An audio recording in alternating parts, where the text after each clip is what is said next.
Guys, আপনারা সবাই কেমন আছেন? সবাই ভালো আছেন? তো রেস্টুরেন্টে আসছি, চাইলাম আপনাদের মাঝে শেয়ার করি। তো এখানে মুড়ি নিয়েছি আমরা, আসলে কি খাবো ডিসাইড করতেছিলাম। তো লাস্ট পর্যায়ে মুড়ি, আসলে বাংলাদেশেও এরকমের আছে কি না আমার জানা নেই, তবে বাংলাদেশে আমি এরকমের খাই নাই, তবে ফুটপথে বিক্রি হয় আমি যতটুকু জানি, 5-10 টাকার বিক্রি হয় বা 20 টাকারও হয়, কিন্তু রেস্টুরেন্টেও আসলে মুড়ি বিক্রি হয়। তো এখানে আমরা মানুষ 4 জন আছি, 4 জনের ভিতরে একজন মুড়ি খাবে না, তো ওনার জন্য সিঙ্গারা নিয়েছি। আর এখানে মুড়ি, এই মুড়িগুলার হচ্ছে বাংলাদেশে 70 টাকা, 70-75 টাকা। এই একটা প্লেট মুড়ি 75 টাকা। এখন আপনারা বলতে পারেন যে মুড়ি দেখানোর কি আছে। আমার কাছে ভালো লাগলো, আমি যখন যেথায় চাই আপনাদের মাঝে শেয়ার করার জন্য, আপনাদের মাঝে তুলে ধরার জন্য আমার ভালো লাগে, তার জন্য।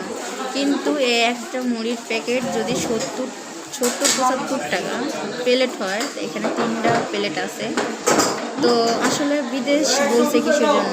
এই বিদেশে হচ্ছে আমাদের যেমন বিভিন্ন ধরনের সবজি আপনাদের দেখাই, আপনাদের হয়তো পছন্দ না হতে পারে, কিন্তু ওগুলো কিন্তু অনেক, আমি যে টাকা দিয়ে কিনি ওর থেকে বেশি হচ্ছে ওরা দাম পড়ে যায়। তো যাই হোক, সব কিছু মিলেই ভালো লাগলো, তো চাইলাম আপনাদের মাঝে শেয়ার করি, ভালো লাগবে।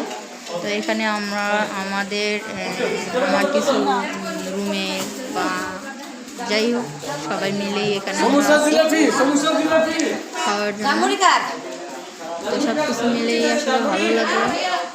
যদি আপনাদের কাছে ভালো লেগে থাকে আপনারা আসলে অবশ্যই কমেন্ট করে জানাবেন। এখানে কিছু রকমের দেওয়া হয় নাই, শুধু কিছু ছোলা দিছে, আর কিছু ছোলা আর কিছু মুড়ি, এই 70 টাকা না। এখানে কাঁচামরিচ আছে না, এখানে শসা আছে না, ধনের পাতা আছে না, হচ্ছে টমেটো আছে, এরকমের কিছুই নাই, শুধু করা বুট আর হচ্ছে মুড়ি। এখন আমি আপনাদের বলি যে খাবারগুলো আমরা বাইরে খাই, যেমন দেখেন মাঝে মাঝে আমরা টুলে বসে খাচ্ছি বা টুলে বসে খাই, ওই খাবারগুলোই কিন্তু সব থেকে বেস্ট। কারণ আপনাদের বলি, ওই খাবারগুলোর ভিতরে আপনার শসা, টমেটো, ঝালমুড়ি বলতেছে, একটু টমেটো, শসা, অনেক কিছু দেওয়া থাকে, ওটা খাইতে কিন্তু খুব মজা, সুস্বাদু, কিন্তু কি ফুটপথে বিক্রি করে এইটা। আর এখানে কি রেস্টুরেন্টে, তো রেস্টুরেন্টে আসে এই সার্ভিস, আর যেটা আমি ফুটপথে খাই সেটা সার্ভিসটা আপনাদের আমি পরবর্তীতে নেক্সট ভিডিওতে আমি আপনাদের দেখানোর চেষ্টা করব। তো আজ এই পর্যন্তই ছিল, যে দেখেন